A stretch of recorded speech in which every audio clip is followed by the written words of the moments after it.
వాళ్ళు కట్టింది వదిలే, మన కోసం మరో దాన్ని మోడిఫై చేసాయి, డబ్బు గిబ్బు జాంతనాయి, టెండర్ పిలిచేద్దాం, మనలతోనే మార్పులు చేయించేద్దాం. ఇది ఆ MLA style.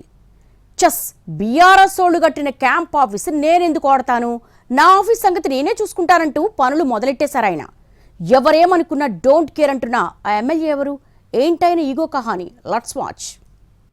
Narsampet MLA Donthi Madhava Reddy ఏం చేసినా చర్చనీయాంశమవుతోంది. దూకుడు స్వభావంతో ఎప్పుడూ రెబల్గా కనిపించే మాధవరెడ్డి ఎమ్మెల్యే క్యాంప్ ఆఫీస్ నిర్మాణంలో కూడా తన మార్కు చూపించే ప్రయత్నం చేశారు. అప్పట్లో బీఆర్ఎస్ సర్కారు క్యాంప్ ఆఫీసుల నిర్మాణానికి శ్రీకారం చుడితే స్వయంగా ఆయనే కాంట్రాక్ట్ దక్కించుకున్నారు. రాష్ట్రం మొత్తం క్యాంప్ ఆఫీసుల నిర్మాణం పూర్తయినా నర్సంపేటలో మాత్రం పూర్తి చేయకుండా 2014లో టర్మ్ మొత్తం అద్దె భవనంలోనే కానిచ్చేశారు. క్యాంప్ ఆఫీసుల నిర్మాణాన్ని నాటి కేసీఆర్ సర్కార్ ప్రతిష్టాత్మకంగా భావించింది. లోకల్ గా క్రెడిట్ తమకు దక్కకుండా చేసే ప్రయత్నంలోనే ఆఫీస్ నిర్మాణం పూర్తి చేయలేదని అప్పట్లో ఎమ్మెల్యే వైఖరిని తప్పుపట్టారు బీఆర్ఎస్ లీడర్స్. తర్వాత 2018లో నర్సంపేట నుంచి బీఆర్ఎస్ అభ్యర్థి పెద్ది సుదర్శన్ రెడ్డి ఎమ్మెల్యే అయ్యారు. ఆ తర్వాత శరవేగంగా ఎమ్మెల్యే క్యాంప్ ఆఫీస్ నిర్మాణాన్ని పూర్తి చేసి తన కార్యకలాపాలను అందులోనే నిర్వహించారాయన. ఇక 2023కు వచ్చేసరికి మళ్లీ సీన్ మారిపోయింది. మరోసారి నర్సంపేట నుంచి దొంతి మాధవరెడ్డి కాంగ్రెస్ అభ్యర్థిగా విజయం సాధించడంతో ఈ క్యాంప్ ఆఫీస్ వ్యవహారం చర్చనీయాంశమైంది. బీఆర్ఎస్ ఎమ్మెల్యే పూర్తి చేసి కార్యకలాపాలు నిర్వహించిన క్యాంప్ ఆఫీసును నేను వాడడం ఏంటంటూ అందులోకి అడుగు పెట్టకుండా ఏకంగా R&B గెస్ట్ హౌస్ నే ఎమ్మెల్యే క్యాంప్ ఆఫీసుగా మార్చుకున్నారాయన.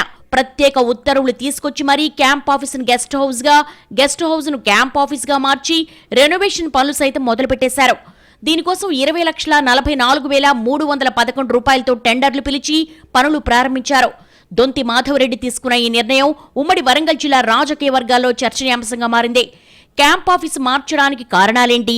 వాస్తు ప్రకారం సరిగా లేదనా, లేక తన చిరకాల ప్రత్యర్థి వాడిన ఆఫీసును నేను వాడడం ఏంటి అన్న ఇగోనా అన్న చర్చ జరుగుతోంది. అందులో కూడా ఆయన అనుచరుల నుంచి భిన్నాభిప్రాయాలు వినిపిస్తున్నాయి. కొందరు వాస్తని చెబుతోంటే మరికొందరు మాత్రం బీఆర్ఎస్ వాడిన క్యాంప్ ఆఫీసును వాడేదే లేదని అంటున్నారని, మా ఎమ్మెల్యే రూటే సపరేట్ అని గొప్పగా చెప్తున్నారట. అటు బీఆర్ఎస్ మాత్రం రాష్ట్ర వ్యాప్తంగా అందరు ఎమ్మెల్యేలు క్యాంప్ ఆఫీసులను వాడుతుంటే దొంతి మాధవరెడ్డి మాత్రం ఆఫీసును మార్చేసి ప్రజలపై భారం మోపుతున్నారని విమర్శిస్తున్నారు. కాంట్రాక్టర్ అయిన దొంతి మాధవరెడ్డి స్వలాభం కోసమే ఇలా మారుస్తున్నారన్నది బీఆర్ఎస్ వెర్షన్. క్యాంప్ ఆఫీసుగా మార్చుకున్న గెస్ట్ హౌస్ లో ఉన్న పెద్ద పెద్ద చెట్లను తొలగించడం కూడా వివాదాస్పదంగా మారుతోంది. క్యాంప్ ఆఫీస్ ఇప్పుడు దొంతి మాధవరెడ్డి చర్యలతో బోసిపోతుందన్నది లోకల్ టాక్. వ్యక్తిగత ఈగోలు వ్యవహారాలతో జనం సొమ్మును రాళ్లపాలు చేస్తారా అన్న ప్రశ్నలు వినిపిస్తున్నాయి.